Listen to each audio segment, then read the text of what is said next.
Hello, everybody. This is Pride and Prejudice by Jane Austen, Volume 1, Chapter 10.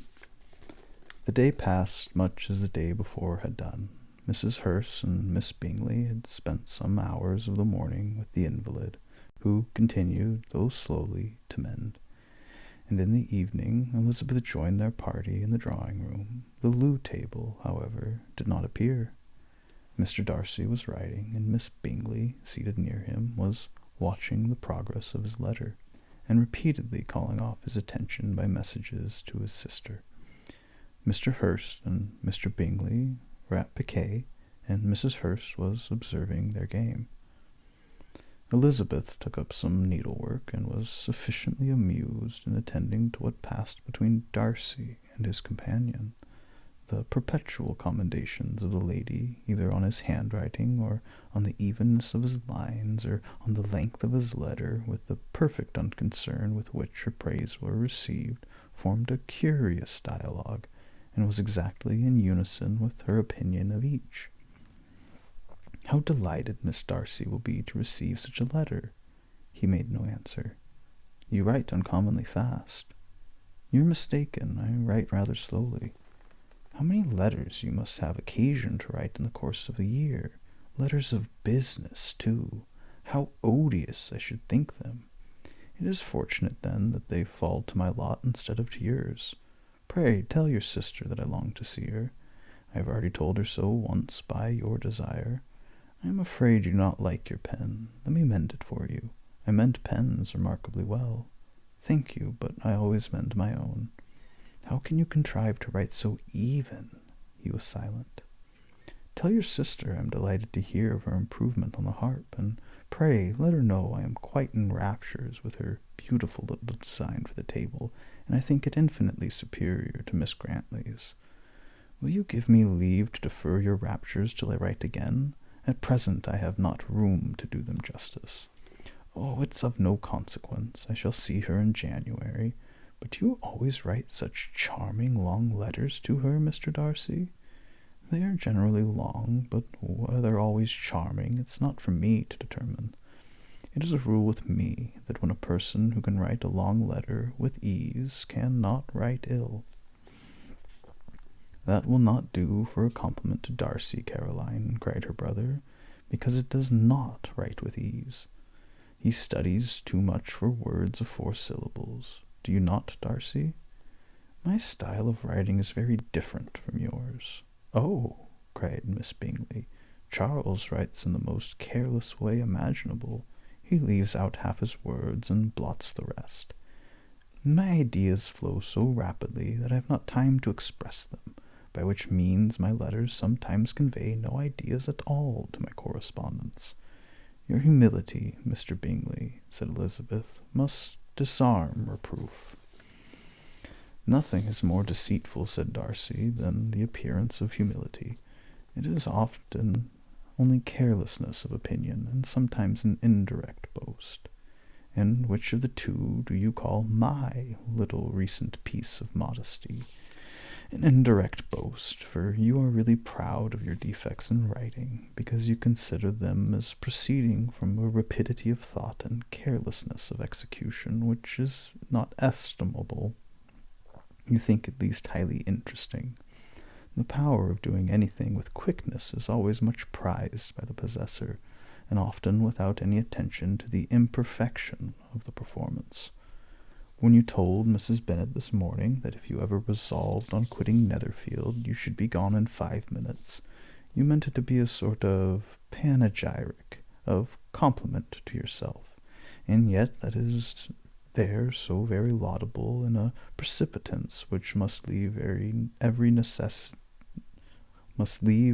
necessary business undone, and can be of no real advantage to yourself or anyone else." "Nay," cried Bingley, "this is too much. To remember at night all the foolish things that were said in the morning, and yet, upon my honour, I believed that I said of myself to be true, and I believe it at this moment. At least, therefore, I did not assume the character of needless precipitance merely to show off before the ladies. I dare say you believed it, but I am by no means convinced that you would be gone with such celerity. Your conduct would be quite as dependent on chance as that of any man I know, and if, as you were mounting your horse, a friend were to say, 'Bingley, you had better stay till next week,' you would probably do it. You would probably not go, and at another word you might stay a month." "You have only proved by this," cried Elizabeth, "that Mr. Bingley did not do justice to his own disposition. You have shown him off now much more than he did himself." "I am exceedingly gratified," said Bingley, "by your converting what my friend says into a compliment on the sweetness of my temper, for I am afraid you are giving it a turn which that gentleman did by no means intend, for he would certainly think the better of me if under such a circumstance I were to give a flat denial and ride off as fast as I could. Would Mr. Darcy then consider the rashness of your original intention as atoned for by your obstinacy in adhering to it? Upon my word, I cannot exactly explain the matter. Darcy must speak for himself. You expect me to account for opinions which you choose to call mine, but which I have never acknowledged. Allowing the case, however, to stand according to your representation, you must remember, Miss Bennet, that the friend who is supposed to desire his return to the house, and the delay of his plan, has merely desired it, asked it, without offering one argument in favor of its propriety. To yield readily, easily, to the persuasion of a friend, is no merit with you. To yield without conviction is no compliment to the understanding of either. You appear to me, Mr. Darcy, to allow nothing for the influence of friendship and affection. A regard for the requester would often make one readily yield to a request without waiting for arguments to reason one into it. I am particularly speaking of such a case as you have supposed about Mr. Bingley. We may as well wait, perhaps, till the circumstance occurs before we discuss the discretion of his behavior thereupon. But in general and ordinary cases between friend and friend, where one of them is desired by the other to change a resolution of no very great moment, should you think ill of that person for complying with the desire, without waiting to be argued into it? Will it not be advisable, before we proceed on the subject, to arrange with rather more precision the degree of importance which is to appertain to this request, as well as the degree of intimacy subsisting between the parties? "By all means," cried Bingley, "let us hear all the particulars, not forgetting their comparative height and size, for that will have more weight in the argument. Miss Bennet, than you might be aware of. I assure you that if Darcy were not such a great tall fellow in comparison with myself, I should not pay him half so much deference. I declare I do not know a more awful object than Darcy, on particular occasions, in particular places, at his own house especially, and of a Sunday evening when he has nothing to do." Mr. Darcy smiled, but Elizabeth thought she could perceive that he was rather offended, and therefore checked her laugh. Miss Bingley warmly resented the indignity he had received, and in expostulation with her brother for talking such nonsense. "I see your design, Bingley," said his friend. "You dislike an argument and want to silence this." "Perhaps I do. Arguments are too much like disputes. If you and Miss Bennet will defer yours till I am out of the room, I shall be very thankful, and then you may say whatever you like of me." "What you ask," said Elizabeth, "is no sacrifice on my side, and Mr. Darcy had much better finish his letter." Mr. Darcy took her advice and did finish his letter. When that business was over, he applied to Miss Bingley and Elizabeth for the indulgence of some music. Miss Bingley moved with alacrity to the pianoforte, and after a polite request that Elizabeth would lead the way, which the other as politely and more earnestly negatived, she seated herself. Mrs. Hurst sang with her sister, and while they were thus employed, Elizabeth could not help observing, as she turned over some music books that lay on the instrument, how frequently Mr. Darcy's eyes were fixed on her. She hardly knew how to suppose that she could be an object of admiration to so great a man, and yet that she should look at her because he disliked her was still more strange. She could only imagine, however, at last, that she drew his notice because there was something about her more wrong and reprehensible, according to his ideas of right, than in any other person present. The supposition did not pain her. She liked him too little to care for his approbation. After playing some Italian songs, Miss Bingley varied the charm by a lively Scotch air, and soon afterwards Mr. Darcy, drawing near Elizabeth, said to her, "Do not you feel a great inclination, Miss Bennet, to seize such an opportunity of dancing a reel?" She smiled, but made no answer. He repeated the question, with some surprise at her silence. "Oh," said she, "I heard you before, but I could not immediately determine what to say in reply. You wanted me, I know, to say yes, that you might have the pleasure of despising my taste, but I always delight in overthrowing those kind of schemes, and cheating a person of their premeditated contempt. I have therefore made up my mind to tell you that I do not want to dance a reel at all, and now despise me if you dare. Indeed, I do not dare." Elizabeth, having rather expected to affront him, was amazed at his gallantry, but there was a mixture of sweetness and archness in her manner which made it difficult for her to affront anybody, and Darcy had never been so bewitched by any woman as he was for her. He really believed that, were it not for the inferiority of her connections, she should be in some danger. Miss Bingley saw or suspected enough to be jealous, and her great anxiety for the recovery of her dear friend Jane received some assistance from her desire of getting rid of Elizabeth. She often tried to provoke Darcy into disliking her guest by talking of their supposed marriage and planning his happiness in such an alliance. "I hope," said she, as they were walking together in the shrubbery the next day, "you will give your mother-in-law a few hints that this desirable event takes place as to the advantage of holding her tongue, and if you can compass it, I do cure the younger girls of running after the officers, and, if I may mention so delicate a subject, endeavor to check that little something, bordering on conceit and impertinence, which your lady possesses. Have you anything else to propose for my domestic felicity? Oh, yes. Do let the portraits of your uncle and Aunt Phillips be placed in the gallery at Pemberley. Put them next to your great uncle, the judge. They are in the same profession, you know, only in different lines. As for your Elizabeth's picture, you must not attempt to have it taken, for what painter could do justice to those beautiful eyes? It would not be easy indeed to catch their expression, but their color and shape and the eyelashes, so remarkably fine, might be copied. At that moment they were met from another walk by Mrs. Hurst and Elizabeth herself. "I did not know that you intended to walk," said Miss Bingley, in some confusion, lest they had been overheard. "You used us abominably ill," answered Mrs. Hurst, "in running away without telling us that you were coming out." Then, taking the disengaged arm of Mr. Darcy, she left Elizabeth to walk by herself. The path just admitted 3. Mr. Darcy felt their rudeness, and immediately said, "This walk is not wide enough for our party. We had better go to the avenue."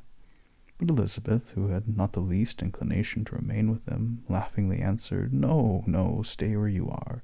You are charmingly grouped, and appear to uncommon advantage. The picturesque would be spoilt by admitting a 4th. Good-bye." She then ran gaily off, rejoicing as she rambled about in the hope of being at home again in a day or 2. Jane was already so much recovered as to intend leaving her room for a couple of hours that evening. Chapter 11.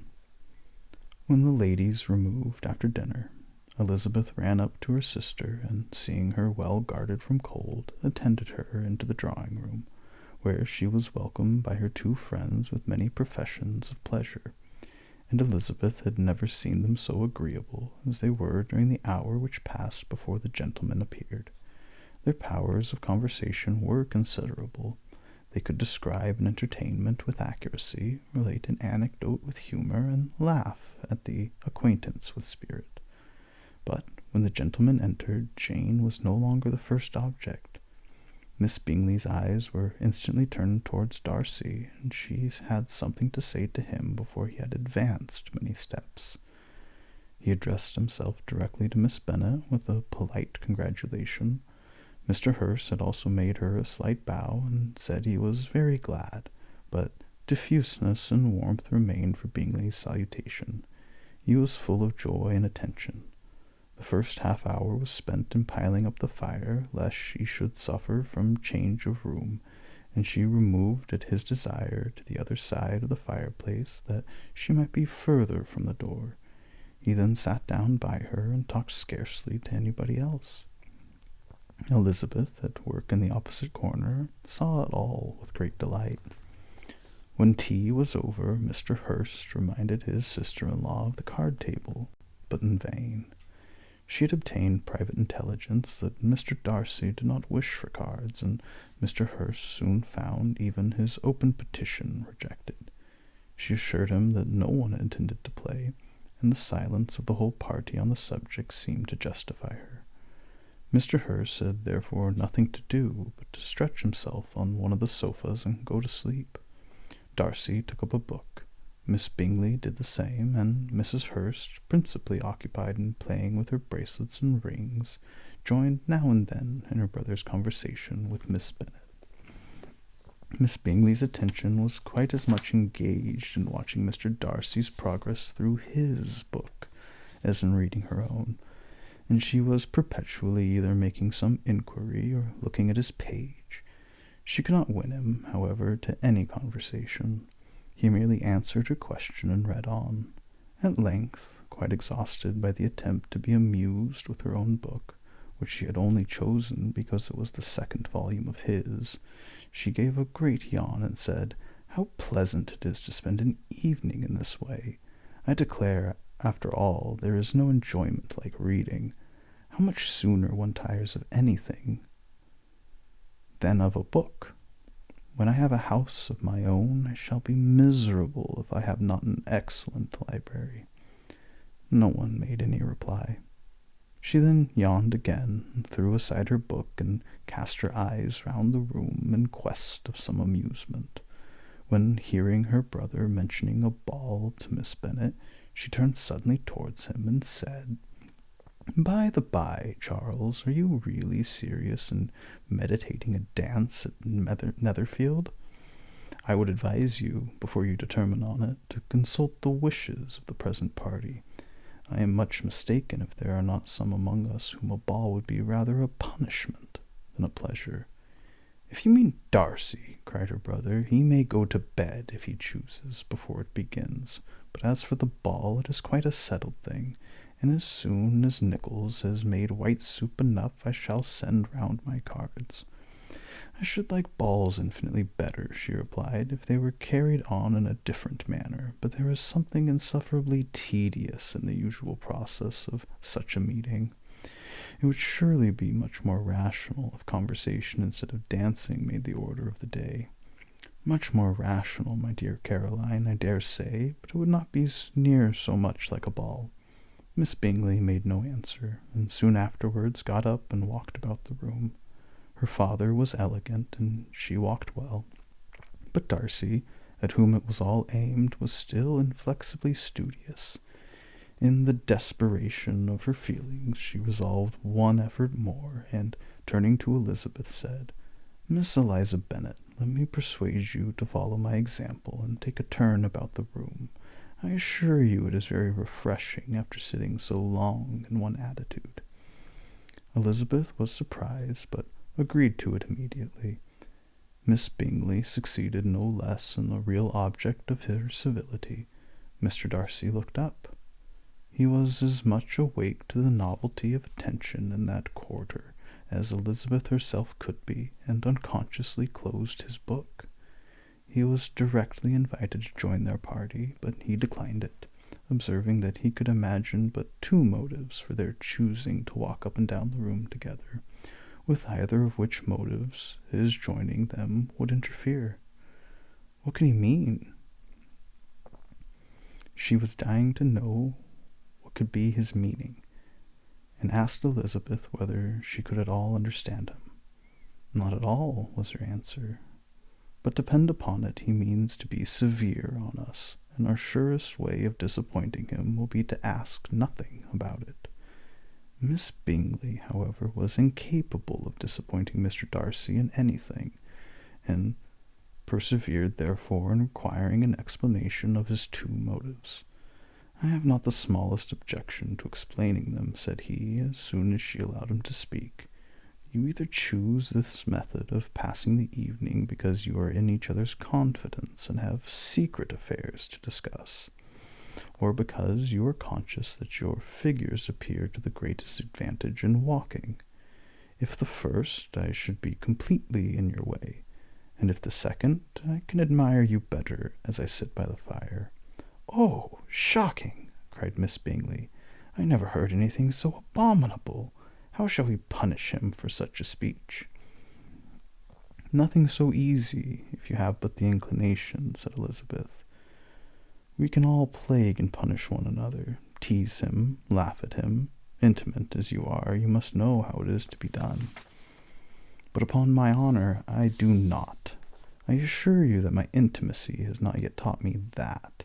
Tease calmness of temper and presence of mind? No, no, I feel he may defy us there. And as to laughter, he will not expose ourselves, if you please, by attempting to laugh without a subject. Mr. Darcy may hug himself. Mr. Darcy is not to be laughed at, cried Elizabeth. That is an uncommon advantage, and uncommon I hope it will continue, for it would be a great loss to me to have many such acquaintances. I dearly love a laugh. Miss Bingley, said he, has given me credit for more than can be, the wisest and the best of men. Nay, the wisest and best of their actions may be rendered ridiculous by a person whose first object in life is a joke. Certainly, replied Elizabeth, there are such people, but I hope I'm not one of them. I hope I never ridicule what is wise or good. Follies and nonsense, whims and inconsistencies do divert me, I own, and I laugh at them whenever I can. But these, I suppose, are precisely what you are without. Perhaps that is not possible for anyone, but it has been the study of my life to avoid those weaknesses which often expose a strong understanding to ridicule, such as vanity and pride. Yes, vanity is a weakness indeed, but pride, where there is a real superiority of mind, pride will be always under good regulation. Elizabeth turned away to hide a smile. Your examination of Mr. Darcy is over, I presume, said Miss Bingley, and pray, what is the result? I am perfectly convinced by it that Mr. Darcy has no defect. He owns it himself without disguise. No, said Darcy, I have made no such pretension. I have faults enough, but they are not, I hope, of understanding. My temper I dare not vouch for. It is, I believe, too little yielding, certainly too little for the convenience of the world. I cannot forget the follies and vices of others so soon as I ought, nor their offences against myself. My feelings are not puffed about with every attempt to move them. My temper would perhaps be called resentful. My good opinion, once lost, is lost forever. That is a failing indeed, cried Elizabeth. Implacable resentment is a shade in a character, but you have chosen your fault well. I cannot really laugh at it. You're safe from me. There is, I believe, in every disposition a tendency to some particular evil, a natural defect, which not even the best education can overcome. And your defect is a propensity to hate everybody, and yours, he replied with a smile, is wilfully to misunderstand them. Do let us have a little music, cried Miss Bingley, tired of a conversation in which she has no share. Louisa, you will not mind my waking Mr. Hurst. Her sister made not the smallest objection, and the pianoforte was opened, and Darcy, after a few moments' recollection, was not sorry for it. He began to feel the danger of paying Elizabeth too much attention.